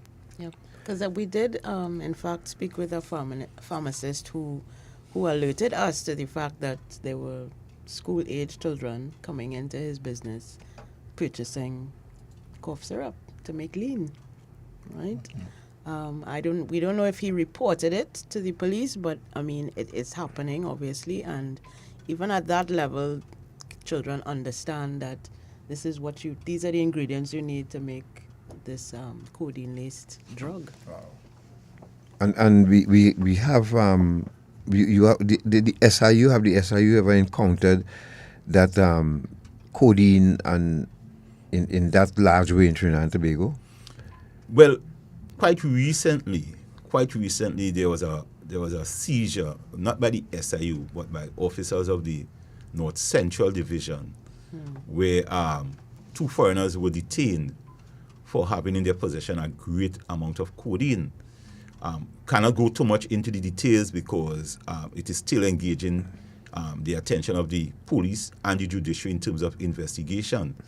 But codeine is a particular drug under this, I think it's the first schedule of the Dangerous Drug Act as an illegal substance. So again, these things are taking place in our country. We are very mindful of it. We are very aware of it. And so when seizures like that takes place, we engage the assistance of our foreign partners as well to assist us in terms of moving forward with the investigations and possible prosecuting persons who are found to be in possession of these type of drugs. All right. So just to add as well, Garth, before you go on, in terms of the fentanyl, we actually interviewed a nurse in the U.S. who had a physical issue and became dependent on fentanyl and began to pilfer from the hospital she was working at. She was fired, she was arrested, she spent time in prison. It was serious, and she now, of course, advocating for other persons in her profession not to become fall prey to that kind of addiction. But it is very serious, and especially for healthcare providers who are also at risk for that kind of addiction. And who have access. And who have the access, exactly. Yeah. And I mean, yes, we know how addictive and potent fentanyl is, and I mean, anybody could research it. You could Google, the opioid crisis in the U.S. and the efforts the DA has been making, to really let the public know the effects of this. But when you have fentanyl being pressed into a pill, and it looks like ecstasy or a party drug, how do you know what you're taking? How do you know what you're taking? How do you know what you're taking? Yeah. So let's go to the next slide quickly, folks, before we so we on to cocaine. Yeah. And we know that cocaine is a hydrochloride salt made from the leaf of the coca plant and comes in the form of a white powder. It is a stimulant, which means that it produces a fast, intense feeling of power and energy. Then it wears off, and the user feels depressed and nervous and craves more of the drug to feel good again. And cocaine is so addictive that someone can get hooked after trying it just once. Snorting cocaine can damage the septum between the nostrils, causing a hole in the middle of the nose. Cocaine is so dangerous that using it just once can make you have a heart attack or stroke and can kill you. I could attest to that. Yeah. Next slide, please. We could jump 2 slides ahead as to how cocaine is used, and yes. I spoke about that in terms of it is usually administered either through insufflation, injection, or it can be rubbed onto mucous tissues such as the gums. right? Insufflation, commonly known as snorting, sniffing, or blowing, is the most common method of ingestion of powdered cocaine in the world. Now, snorting cocaine, before you move on, snorting cocaine produces maximum physiological effects within 5 to 10 minutes. Right. And can last for approximately 40 to 60 minutes after the peak effects are attained. Before you go on, Totally different to the crack cocaine. Superintendent. Yeah, I was just going to ask that in terms of the ratio of powdered cocaine use and crack cocaine in Trinidad and Tobago. Is the powdered cocaine a more elite drug? I want to say. I don't want to. I believe it is because it's more expensive. On the street, what you find on the street is more or less the crack cocaine that are being sold on the street. I suspect that the powdered cocaine, because of its cost, may find itself among persons who can really afford it, and you have to be of a certain class. Yes. And you have the wealth to actually purchase the powdered cocaine as compared to the crack. The crack cocaine is the cocaine that Mr. Sinclair would have alluded to earlier on in terms of having 1% of cocaine and 99% of other substance. Well, and mind you, back in the day, because what I noticed too, gentlemen, is that when crack cocaine came into our lives and into my life, now there was a color, it was a creamish color back then. Now it's whiter now than the creamish color. I don't know if you'll notice that they're almost similar to tablets. They look similar to the same color as tablets. And that is when I ask some guys on the streets now today, they tell you, boss, what we getting now is stupidness, you know. It's not like long time. More baking soda than anything else, I suspect. Yes. Additives, And more additives rather than, you know. And it's so sad because they're getting hooked on chemicals now which they may not be able to walk away from. Correct. And again, if we show you photos of how cocaine is made in South America, it's not a healthy place. Right? It is not a healthy place. Yeah. And based on the type of chemicals that are used to bring it to crush the leaves themselves, to get the paste out of the leaves. Yes. And then to have it solidified into a solid. You have to put other things in it, right, to bring it to that stage. And we saw the production, and it's nasty stuff they use. Yes. Yeah, and a lot of times is those other chemicals are the ones that actually cause people the death. Yeah. You know, the other mixtures that are put into it itself. Next one, short man. So if you could look at he went straight to the body, right? The effects of cocaine, what it looked like to the brain, the throat, the lungs, systemic, you have fever, nose, the teeth, the heart and skin, and I mean, we could attest to in terms of how it affects the body itself. When you look at, for example, persons who are cocaine addicts on the street, and so you see the effects of cocaine on those persons. And I would have mentioned the making of cocaine. This is the slide that I speak to about. Right. And that is how it is in this photo was actually taken when some of our officers would have visited Colombia some years ago. Okay. Right. They were taken by law enforcement in Colombia to an area where law enforcement would have cracked down on. And of course, it is important that when we have these exercises that we capture it in photos, so that when we are doing our demand reduction, persons can actually see what we are speaking about. If you look at the drums, and if you look at the way it is actually being made. Now, inside that enclosed area there, with the leaves and so on, sometimes to crush the leaf, it takes people who actually goes inside there and walk and crush up the leaves and so on, and sometimes with the other chemicals. You know? They're stomping the leaves. So this is actually like a lab. So, and of course, there's no scientific sterilization of anything, because this is in the middle of a jungle, basically. Yeah, certainly. So, yes. You know. All right. So this is just. Yeah, Jeffrey, join us on YouTube now, right? It seems as though some people are having little problems logging on to Facebook. So join us on YouTube, EYEON Dependency on YouTube. All right. And I just posted the link as well. Right. On the see, we could catch some of this Facebook demonstration that we're showing you here today. And there's a comment, Gary, from Denzel again that we like the gentleman here to clear up before you all leave, right? Because he still seemed to have some confusion. So you look for Denzel.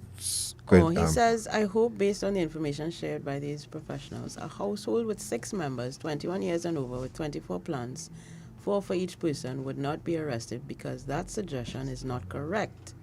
And I would like it to be corrected before the end of the program. Only 4 trees a household regardless of the number of occupants. No, Jeffrey. Denzel, you have it wrong. What we will do, Mr. Gillead will find the legislation. Yes. Yes, right? please, Let's because find it and we'll be guided by that. Yeah, it's not 4 per household. It's 4 to the individual each in the household. Denzel. I know it might sound kind of far-fetched because again, and that is why I would have mentioned very early. Imagine a family, a large family. Thankfully, not much large families in Trinidad and Tobago are users of marijuana. There's no need for them to grow trees.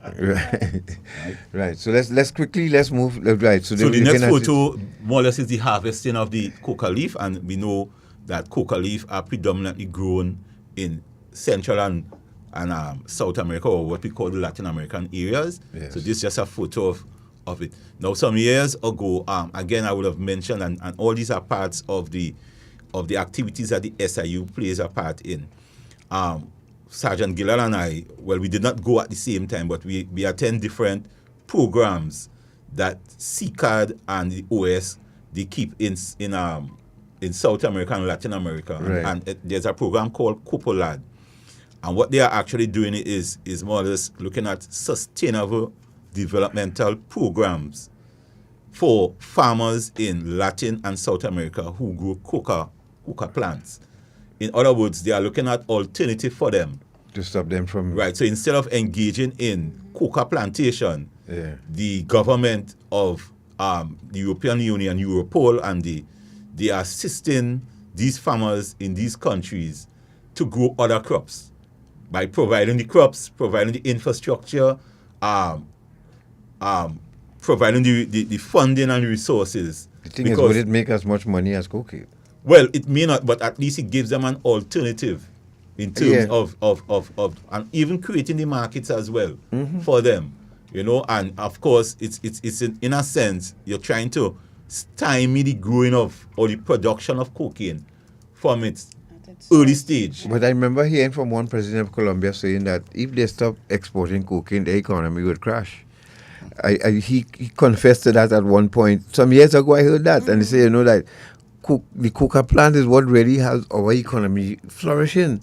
And if they stop that... Which is unfortunate because, this is a plant that was used by the indigenous population of these countries, and it has now been capitalized, it has been monetized, it has been commercialized into this big business that is ruining people's lives, from the farmers to the end user, So let's go. So what we're seeing here now are bricks. Yeah, these are the famous bricks. The famous Scorpion the logo brand. that you are seeing there, of course, is a brand. Yes, the Scorpion. Right, and it tells you the level at which cocaine is being promoted and marketed in some countries. Right. Yep. Let's go to the next slide. The next slide tells you what a kilo of cocaine look like, and a kilo of cocaine is equal to 2.2 pounds. Okay. So when you hear somebody get arrested for a kilo, this is what it looks like. Those of you on YouTube, while you're there, please remember to like and subscribe to our channel. Thank you. We really appreciate it. While you're there, please like and subscribe. Right. And this is what it looks like. Right. So the next slide, if you could push forward, the next slide is the cocaine powder. This thing did so much damage to Trinidad and Tobago, gentlemen. I remember, as I said, the military didn't know what hit it when this reached there. And it was so unfortunate that when this started circulating around the blocks in our communities became trapped, so to speak, with this drug. And it destroyed so many good people. We've lost so many good citizens to this drug. It's not funny. Right, so this is just the cocaine powder, and if we move to the next slide, it tells you what is crack cocaine. And I know persons will ask the difference because Natasha would have asked it earlier on in terms of more or less the difference between the powder and the crack cocaine. So crack cocaine is a highly addictive and powerful stimulant that is derived from powdered cocaine using a simple conversion process. Crack emerged as a drug of abuse in the mid-1980s. It is abused because it produces an immediate high, and because it is easy and inexpensive to produce, rendering it readily available and affordable. And that it went to the discussion that we had when I told you that powdered cocaine is a little bit more pure, and as such it will be more expensive, and the average guy on the street may not be able to afford the powdered cocaine. Correct. And you have to be of a certain have a certain economic status to afford powdered cocaine. These high-end clubs and high-end hangouts and high-end, these is where you will get that powdered cocaine, readily available. Take a snort and have a good time, drink champagne and so on. That's in that community. But then you go to the crack cocaine, and as the Sergeant was mentioning earlier, it's something that can render you addicted from the first pull. From the first hit, were you telling me? Sheldon Sketch Aberdeen described his first use of that drug on Iron Dependency 2 weeks ago. I mean, he said he took one pull. And that was it. And he knew that was it. Wow. Yeah. Now, gentlemen, as you see, I will tell you how fast this 2 hour flight. Yes. And I think we just getting into the meat of the thing. Yeah. So we will if we could run through quickly while we hook up with Fire Officer Rogers, because he wanted to join you all. He was telling us, you mentioned working with the fire service in tandem with the fire service. And we didn't know that the fire service actually has to work with the SIU with these situations.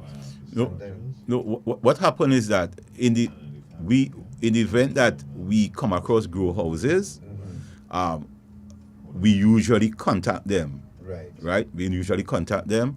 We have not come across any within recent time, but based on the decriminalization of marijuana, we are noticing an increase in grow houses, because it's not just the SIU comes across them. There are other divisional police officers who come across them. But what we are advising is that when you come across a grow house, you should contact the fire services. You should contact them. So we did not did this within recent times. So I don't want the fire officers to think that we just call them all the time. But what I'm suggesting, that in the event that police officers, not just SIU, comes across grow houses or any lab that we suspect to be producing drugs, we should contact the fire services and get them involved in terms of making the place safe before you actually go in to do any sort of seizure and that kind of stuff. Right. So we have a picture here of someone using crack. So this is what we do. We have different paraphernalia to use crack cocaine. And let's see if we can go to another slide quickly. Right. So we want to dive straight into methamphetamine. Yes. Right. And I'll ask Sergeant Gillead to touch on it a little bit as we go forward. Yes, another one of the NPSs, new psychoactive substances. And when we talk about the Zessa pills locally, it largely fell under methamphetamines. And these are synthetic chemicals that act as a stimulant.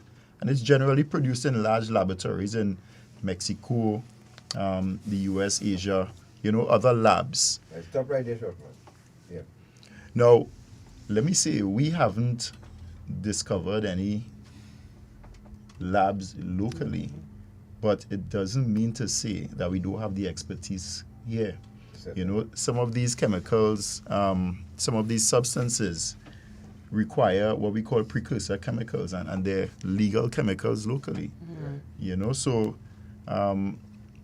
we need to pay attention to issues like this. It comes in several forms, including powder, crystal rocks, and tablets, the hard-pressed tablets that we showed earlier. And when it comes in the crystal form, it's called crystal meth. Unlike drugs such as marijuana, cocaine, and heroin, which are derived from plants, meth can be manufactured, as I said, using a variety of store-bought chemicals. And that's what makes it dangerous. Fabio Rogers, good morning. And we just wanted to elaborate on what you heard. Well, apart from which, we saw that video circulating with the from the FET recently, and the fire officers were in attendance. Now we're going to have Rogers and Arrival Live in here very soon, but we just want you to, join your counterparts here this morning and in telling us a bit. We have about 5 minutes for you. Sorry about that, but good morning. So good morning to the listeners and even the viewers on Facebook and YouTube, and to the officers who are there as well. It's very good what you are highlighting. Now, the fallout of the use of drugs and the use of alcohol and the use of these stimulants by party goers and also persons who are in events, the fire service, we normally are in attendance to these events to ensure the fire and life safety coverage of all patrons. Public safety is our responsibility. And you would find that our officers would come across persons who may be inundated, who may have abused substances. We would not know what they would have used in some instances because, of course, those persons would have blood tests would have to be done to accurately determine what are the actual stimulants that somebody may have used. But the fact remains that fire officers are called upon to carry out duties where they may have to take persons in. They are now casualties because these persons may have fainted, they may have gone unconscious, and this happened for a fact in a number of events, not just the one that you're alluding to, but in other events we've encountered persons who may even use what is called date rape drugs, and sometimes they may make good on their attempt to have these persons taken out of the event to commit whatever crime they may want to. So there are challenges that are faced by the fire service. Again, this is why I try we try to allude to promoters. Why is it so important to have the fire service risk assess your event, make sure that you have the right amount of exits, that also our ambulance personnel, our EMTs, our first responders, our first aiders are present in your event, because we're there to support the efforts of the police to protect the event from perpetrators of crime, but also protect you from your own self too at times. You would agree with me on that, not so bad? Yes, sir. Yes. So, Mr. Rogers, so what we saw at that Stink and Dirty Fete with these children lying on the ground, is that a common sight for fire officers, especially during the high fete seasons? We have recognized that Carnival period is our highest period for fetes and for events. And so that would be a high period for that. But the main thing we normally see is alcohol abuse. The abuse of alcohol, people consume alcohol above a particular level. We've not been able to pick up, we cannot have identified that the use of drugs or any paraphernalia on that level may be the cause, but we have to deal with the fallout. Whatever it may be, we package those persons, we make them safe, and we package and we transport them to the nearest primary health facility. So that's what's our role and function. Not so much a detection, but more so to identify. And yes, in this thing and that, there would have been a number of persons who, if you're unconscious, your body is going to put you down on the ground, as a safe mode. So a number of persons were left behind. And one of the key things coming out of that, and my paramedics and the persons who were there, one of the key things that they were saying is, Officer Rogers, could you please highlight the fact that if you go to an event in a group setting, that you look after the members of your group. Don't lose, especially women.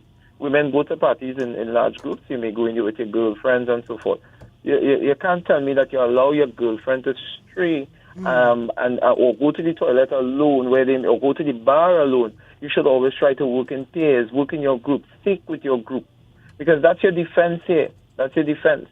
As with anything, you always look for the person who is straying or the weaker one.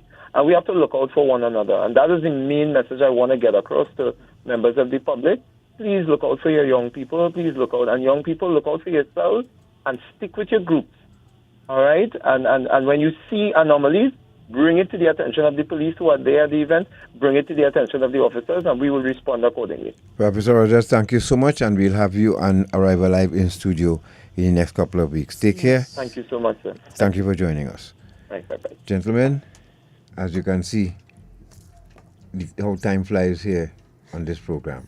We already 5 minutes and we have news coming up at 12. You want to take some calls? Or? How are we to engage the public again with you? We know you all are busy, and next week we're going to have the legal person in here, Mr. Ali. How is his first name? Is Zahir Ali. You see him on Beyond the Tape on a Wednesday, and he's part of the SIU as well, and he's going to be here next Sunday. Is there any way we could have you all back to continue this journey? So that you know the contacts. You have your contacts.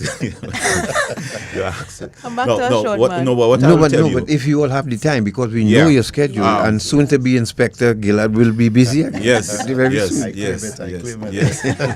But we could always do another program. Of course, you just have to make the contact with Miss Archie. Yes. And we will see our best, because our business in the Trinidad and Tobago Police Service is not just about arresting and charging persons. We embarked on public education as an organization, and as I told you before, we have been doing demand reduction 4 years. 4 years. Mm-hmm. We have several officers who would have done it, who continue to do it. We have a section by us who actually does it, and we are in the process of reviving the section to add more persons, because it is not just for Trinidad and Tobago. We have to provide data and statistics to the United Nations on our demand reduction initiatives. Okay. Right? And in collaboration with the Ministry of National Security, the National Drug Council, and I want to say hello to Ms. Cheryl St. Louis. She's the head of the National Drug Council now, and her team. Excellent work. We have international obligations in providing these data. So this is not a one-off thing. At the SIU, we receive several requests to do lectures and displays, as I've mentioned to you before, and we just want to share the numbers with the public out there, those who are interested in having us, and to come to their schools, to come to their youth clubs, churches, other institutions throughout Trinidad and Tobago to share the information. Our contact number at our main office is 623-6207, 623-6207, or you can contact our Tobago subunit. We have our officers from the Tobago subunit as well who are doing excellent work. Just recently they did a presentation with ADAP, and we partner with ADAP in doing our drug demand reduction programs across there. This week coming up here, they have one to do at a youth club in Golden Lane area, and so the Tobago office number is 631-5230, 631-5230, or you could share it via email at our main office is OCIUadmin, all lowercase, at ttps.gov.tt. At ttps.gov.tt, you send a request there to the senior superintendent, and he will disseminate the request to our demand reduction team, who will contact you, and we will come there and share the information with you. Now, why excuse me, why I ask, because I just received a message that CCC has 8 regions, and to get you all to go around the 8 regions will be kind of time consuming. So we could bring you all here, and if we could do a presentation for all 8 regions, they could join us virtually. So this is why we asked the question. I think if my memory serves me right, we got a request from CCC quite recently. If we haven't done it as yet, we have one to do with CCC. Right. We have one to do with CCC. But CCC and these other youth groups, police youth groups, the police orienting policing, when they go out to do their health fairs and the workshops and so on, they usually invite us to be part of it. Right. So it's a lot of work. We know it's a lot of work, but we are there for the cause because we know the importance. So if there is no demand, yes, there is no supply. So could we ask for a request, a package program, so that we could have them, instead of you all going to all 8 regions, we could have them join us here so we could do the presentation from here for them? Not a problem. Right. Not a problem. So I'll respond and let them know. So folks, We just have 1 minute. Any closing remarks from you, San? Yes, I just want to say that, yes, the SIU has broadened its mandate, not just drugs, but gangs and other significant issues locally. But drugs continues to be a very sore point for us. Yes. And when you see a shift taking place locally, because it's not just the urban areas again, but also the rural communities, you're seeing a lot of violence, a lot of new trends developing as a result of drugs and drug trafficking. So it's everybody's business. Parents, you have a responsibility to your children. We have a responsibility to our country, to report on these issues, and we can't simply ignore it any longer. Thank you, gentlemen. I want to say God bless you all. May God give you and the members of the Trinidad and Tobago Police Service the health and strength to continue in this war that you're fighting right now. You all are at war. Yes. And we, the citizens, going to have to support you all and in this battle that you all have on your hands. Thank you. Natasha? Absolutely. We really thank these officers for spending part of your Sunday morning with us and sharing this information with our audience, which I know, or who I know, are very appreciative for the information and will use it and share it. And again, as far as Iron Dependency is concerned, we are always happy to partner with and to share information about this very serious issue we have on our hands. So thank you, folks. God bless you all. Have a safe and productive week. Thank you for having us. And the SIU will be back. Thank you for having us. You're most welcome. Take care, folks. Have a great week. Good afternoon. This is our. This Sunday, on episode 29 of Ion Dependency, reality radio